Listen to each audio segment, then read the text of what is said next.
lagi di channel YouTube Yeyen Lydia Official. Makasih buat kalian yang masih setia buat temenin Yeyen. Karena kemarin kan kita udah ngebahas tentang keseharian Yeyen tuh. Hari ini kita agak seling-seling sedikit aja ya. Hari ini yang agak gemes dengan berita. Sebenarnya beritanya udah beberapa hari yang lalu sih ya. Udah beberapa hari yang lalu, tapi yang tahan-tahan nih. Karena Yeyen lagi nunggu berita lengkapnya tuh seperti apa sih gitu kan. Yaitu tentang pembunuhan 4 orang anak oleh ayah kandungnya sendiri. Ya, padahal Yeyen sebelumnya udah ngebahas KDRT gitu kan ya, sebelumnya udah ngebahas KDRT, tapi kenapa sekarang ini belakangan banyak sekali kejadian yang akhirnya memakan korban gitu loh, ya kan? Kalau kemarin kita banyak misalnya oke deh pukul-pukulan atau gimana gitu, oke, tapi belakangan banyak sekali memakan korban dan ada beberapa yang sudah Yeyen ngoceh dulu nih ya, karena udah terlanjur panas ya Yeyen, sorry ya. Karena udah beberapa korban dalam arti gini, ada yang sudah lapor polisi, tapi mungkin memang ya kepolisian itu kan punya peraturan, dalam arti ada hukum itu ada asas praduga tidak bersalah ya kan. Terus ada yang misalnya oh kalau orang dipanggil itu surat panggilannya berlaku misalnya 2 kali 24 jam atau seperti apa gitu kan. Jadi tidak bisa kalau misalnya kadang kita polisi gimana nih udah ada jelas-jelas dipukulin kok didiemin aja gitu kan. Sedangkan dari berita yang Yeyen tahu adalah pada saat si bapak dipanggil ke kepolisian, dia tuh punya alasan bahwa anak-anaknya tidak ada yang menjaga. Jadi dia tidak bisa memenuhi panggilan polisi karena anak-anaknya nggak ada yang jagain gitu kan ya. Oke, masih masuk akal kan gitu. Kemarin dia sempat bertanya loh, ibunya kemana nih pada saat anak-anaknya ini dibunuh oleh sang bapak gitu kan. Karena kondisinya itu si anak-anak ini sudah berada beberapa hari di rumah, dikunciin di kamar kan. Dia sudah berada beberapa hari sampai kemudian ayahnya itu, si bapaknya itu ditemukan mencoba untuk bunuh diri ya kan. Setelah ditemukan tulisan bunda, apakah bunda sudah puas atau apalah itu gitu kan. Ternyata setelah nunggu lagi nih Yeyen beberapa hari kan nyari tahu di mana ibunya. Ternyata ibunya itu habis dipukulin sama bapaknya. Ibunya dilarikan ke rumah sakit ya kan. Pada saat ibunya di rumah sakit dianiaya lah si anak-anak ini. Tidak dianiaya sih ya, tapi langsung dibunuh mungkin ya atau gimana. Tapi yang jelas mereka itu baru berusia 6 tahun. Di berita yang terima itu umurnya paling tua itu 6 tahun. 4 tahun, 3 tahun, dan 1 tahun. Dan mereka ditemukan berjejer di atas kasur di kamar kontrakannya dengan tulisan "Puas Bunda, thanks for all" di lantai rumah tersebut. Sementara sang ayah tergeletak berusia 41 tahun, tergeletak, yang seorang pengangguran. Dia mencoba untuk bunuh diri karena dia mikirnya ya udahlah kita pergi bersama-sama dengan anak-anak supaya berita terakhir yang ingin baca, dia alasannya itu adalah cemburu dan supaya istrinya itu bisa bebas setelah tidak ada dia dan anak-anak.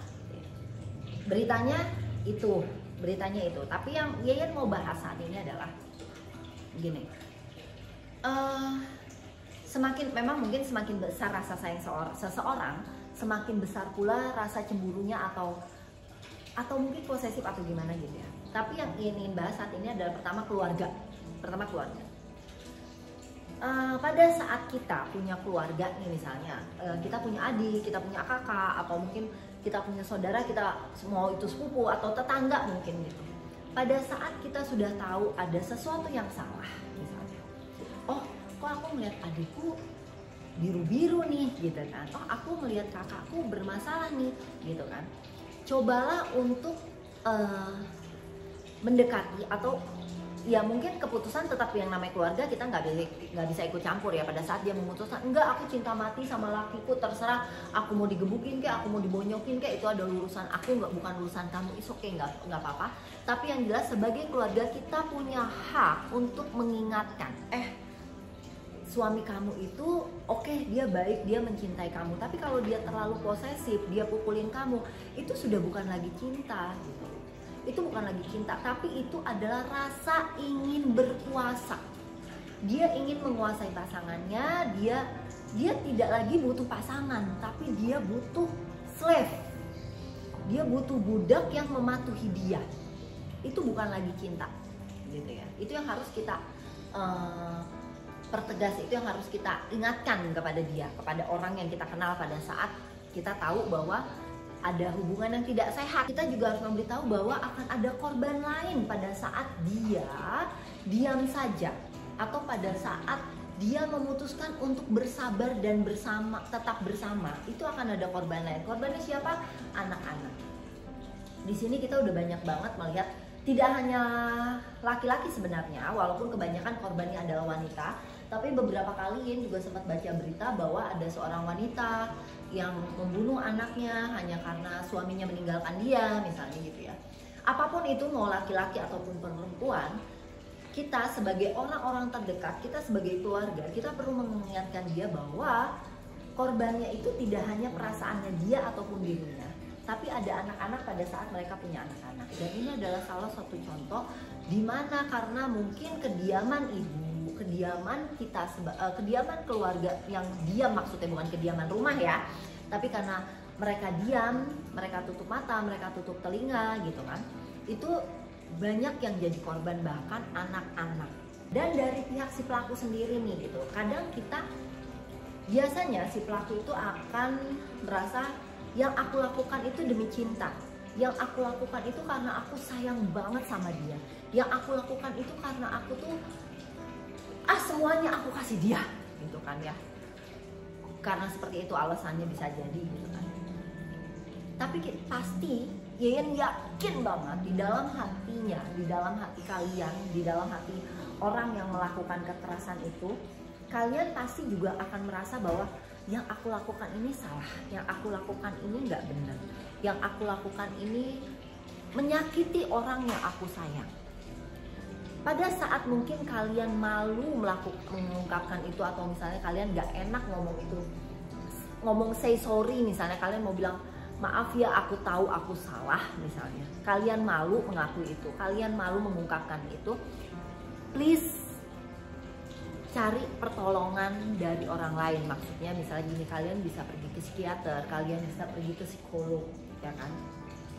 Karena yang penting kalian sadar dulu bahwa kalian melakukan kesalahan.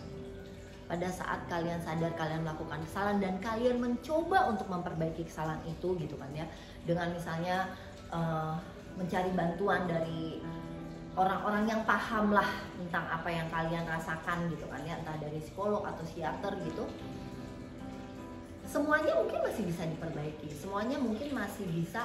Pada saat kalian tuh aku cinta banget sama dia, aku nggak mau pisah sama dia, kalau kalian tidak mencari cara untuk memperbaiki diri, dijamin kalian pasti pisah, dijamin masalah kalian tidak akan pernah selesai.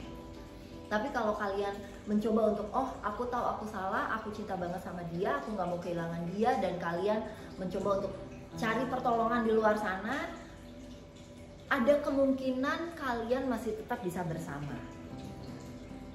Jadi tolong untuk tidak mengatasnamakan apapun yang kita lakukan, baik atau benar, hanya dengan karena aku cinta banget, aku nggak mau kehilangan dia, oleh karena itu aku melakukan ini. Itu nggak ada. Karena yang namanya cinta, yang namanya kalian mencintai seseorang, kalian menyayangi seseorang, kalian tidak akan pernah menyakiti orang yang kalian sayang ataupun orang yang kalian cintai. Itu sudah pasti. Jadi di sini dengan banyaknya sekarang lagi marak banget ya, nggak ngerti ya apa yang salah gitu ya. Padahal Indonesia ini terkenal dengan orang-orangnya yang ramah tamah, orang-orangnya yang baik hati dan tidak sombong. Indonesia ini terkenal dengan agamanya yang luar biasa gitu kan. Tapi belakangan ini sepertinya kita mengaku bahwa kita beragama, kita mengaku bahwa kita punya Tuhan, tapi kita tidak takut sama Tuhan. Karena kalau kita takut, kita tidak akan melakukan itu pastinya. Itu masalah KDRT ya, karena Ian dari kemarin tuh Ian lagi nungguin aja nih beritanya gitu kan, lagi nungguin aja beritanya. Akhirnya keluar juga unek-unekin.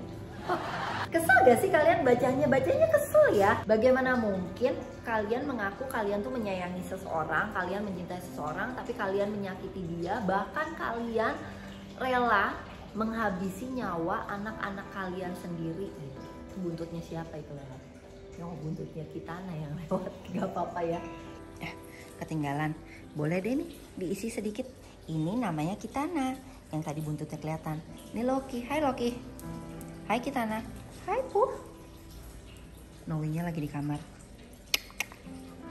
Hai Kitana. Hai Puh. Merry Christmas dari Puh.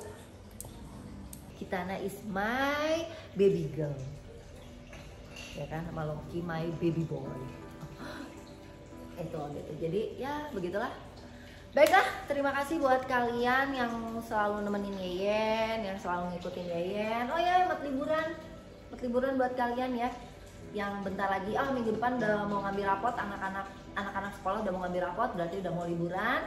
Selamat liburan, happy weekend, karena ini tayang hari Jumat berarti happy weekend. Selamat liburan juga buat kalian, dan please jaga diri baik-baik karena COVID juga kan sedang naik nih, jadi kalian jaga diri baik-baik dan juga perhatikan lingkungan kita, terlebih orang-orang terdekat kita. Bantu menyayangi dan mengawasi orang-orang terdekat kita agar tidak terjadi apapun pada orang-orang terdekat kita. Terima kasih buat kalian semua, selamat liburan dan happy holiday buat kalian semuanya. Jangan lupa untuk tetap di subscribe, di follow untuk Yeyen Lydia officialnya.